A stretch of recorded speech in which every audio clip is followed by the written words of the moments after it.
This month's theme, as you know, is the art of, and today's topic is the art of being. Last week we examined the art of uncertainty, and after a week to contemplate that, I believe many of us have identified for ourselves what our own sources of uncertainty bring up. Perhaps our fears, our hesitation, our discomfort, our anger or frustration with the events unfolding globally. Perhaps some of those feelings are the result of, this thing came out of nowhere. Or, how much longer will this go on? Emotions from our own past experiences, when we didn't feel in control of our own life and its details, are what create those reactions in us, don't they? So what can I, claiming that I, a spiritual being having a human experience, what can I do? What can I be? Or what can I say that can and does make a difference? Which is why I've chosen today's topic, the art of being.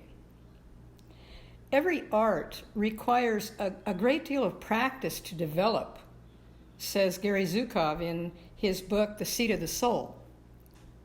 The art of being, he says, invites us to experiment with our lives and shape them to our own creativity. You may wonder why I've chosen this time and place to put this forward, but the fact of the matter is, it's the perfect time. For one thing, these present moments that are occurring in the settings in which we are now existing provide the opportunities for us to think about this because there is less outside distraction. Most of us are sheltering in place, which creates moments, maybe even hours, when we can be in solitude. And solitude provides quiet contemplation.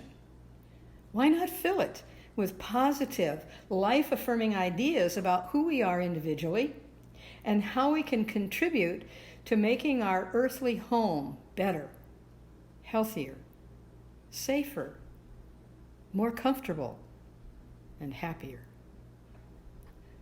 Dennis Merritt Jones talks about this in his book, The Art of Being, by sharing that he was talking one time with one of his spiritual teachers about being stuck in the yuck on his spiritual path. Not a very metaphysical term, stuck in the yuck, but certainly understanding to anybody who has ever been stuck in it. And a description that may fit how some of us have felt during these last few months. His teacher addressed Dennis's temporary slump by telling him this. He said, I have some good news for you, and I have some bad news. The bad news is that life is but a continuum of plateaus, peaks, and valleys that just goes on and on and on until the day you leave the planet. And the good news is, life is but a continuum of plateaus, peaks, and valleys that just goes on and on and on until the day you leave the planet. What's the difference? The difference is in your mind, in your responses, in your desires, in your strength, in your caring, how you practice the art of being. At a gathering I was attending early in my years of ministry, I remember hearing Dr. Dennis talking about everything flows in the way each of us directs it for ourselves.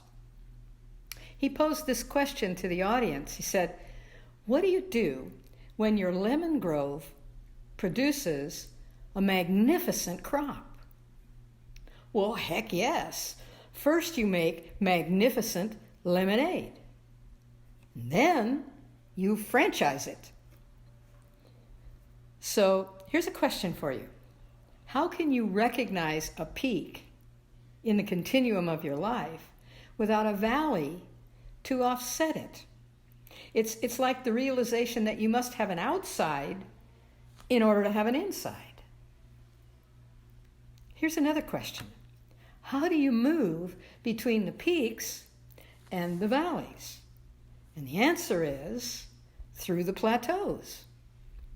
I personally think that the plateau is probably the most valuable of the three, because the plateau, metaphorically speaking, is the time for contemplation, for spiritual action and interaction, for opening up to creative intelligence.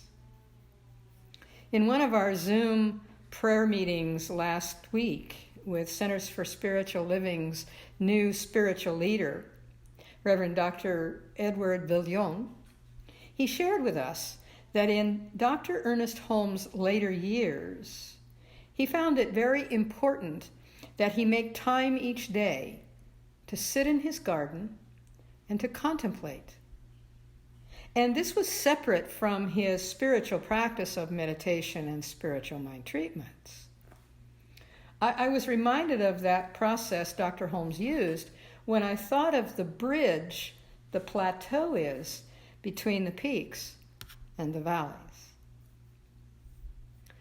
Practicing the art of being is heightened when time is provided to contemplate, not for extended periods, rather for the period of human time that provides assurance and comfort in the path chosen.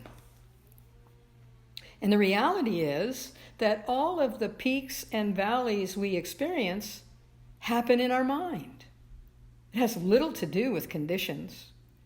It's how we perceive them from our subconscious past experiences, which says something about how we replace, upgrade, or in some way change those subconscious thoughts and actions to the more positive. Remember, we know and trust that God is all there is. So we remind ourselves that that eternal presence is always with us in the peaks, in the valleys, and in the plateaus. Wholeness is a state of being in which we realize we are one with God, irrespective of where we are on the journey of life.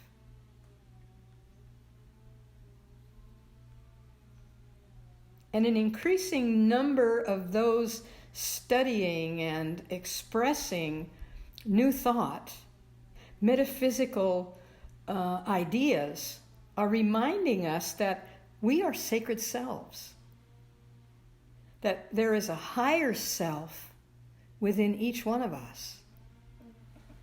I found a great affirmation that expresses that. I radiate my sacred self outward for the collective good of all. Have you heard that before? Yeah.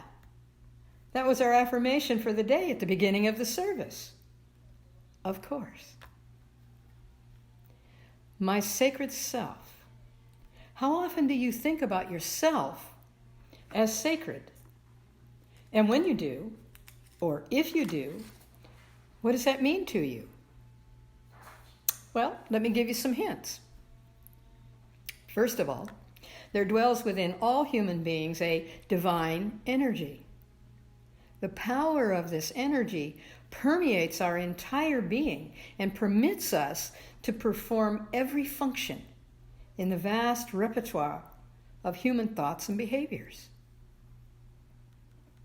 Next, when we discover our sacred self, we activate this inner energy and we let it guide our lives. Wayne Dyer reminds us that what the activation of this energy to guide our lives is what he calls being spiritual. Well, you all know this, don't you? This is what you practice, a spiritual practice. Third, the spiritual practices we develop in our Living the Science of Mind are those that have that direct connection with God, Spirit, creative energy, or whatever ID you use to connect with your source of being. And that connection, whether in prayer, meditation, speaking affirmations, contemplation, or any number of ways you establish that direct connection, it is your spiritual attitude. Remember last week, we talked about the altitude of our attitude. When we understand that the divine energy is residing within us all the time, our attitude becomes that of expanding within ourselves the qualities we identify God as having. In some respects, we might call that raising our altitude to recognize and practice those qualities. Here are some of those qualities that we seek and practice in the art of being our sacred selves: love, forgiveness, kindness, patience, understanding. The list is actually endless, and one that you can add to for your own use. And what that list is, when we remember we are in direct alignment with our source of being, what that list is our understanding of the qualities of that source.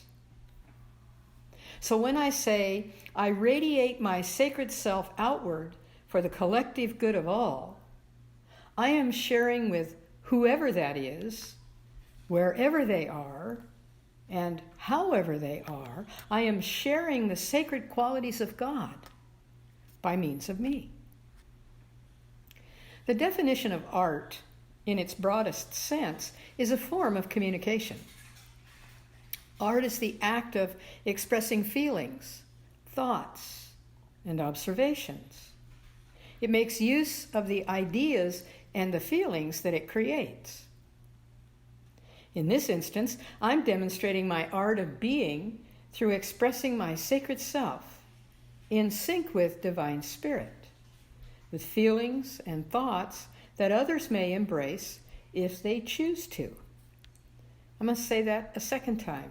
In this instance, you are demonstrating your art of being through expressing your sacred self in sync with Divine Spirit, with feelings and thoughts that others may embrace if they choose to.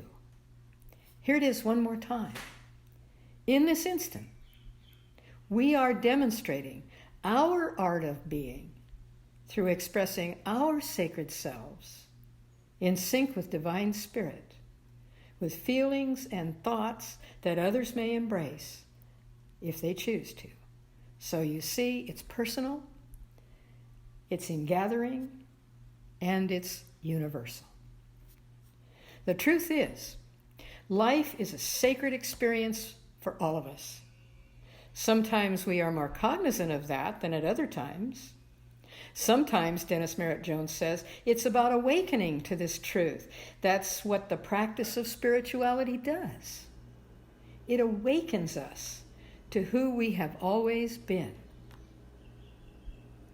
Reality is that our everyday, ordinary lives can be transformed into a spiritual experience simply by remembering that there can be no more of God anywhere that you are, because its divine presence is everywhere equally present all the time. Your entire life is a sacred experience, irregardless of where you are, who you're with, or what you're doing.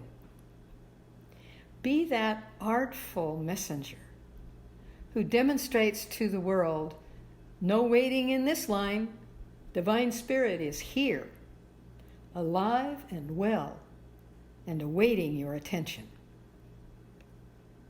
So I leave you this morning with the words of the great Indian poet and mystic Rabindranath Tagore.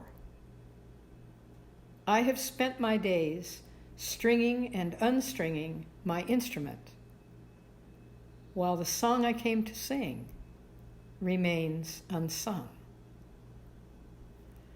Today is your song. No need to rehearse. Just sing the qualities of God expressing through you. And so it is.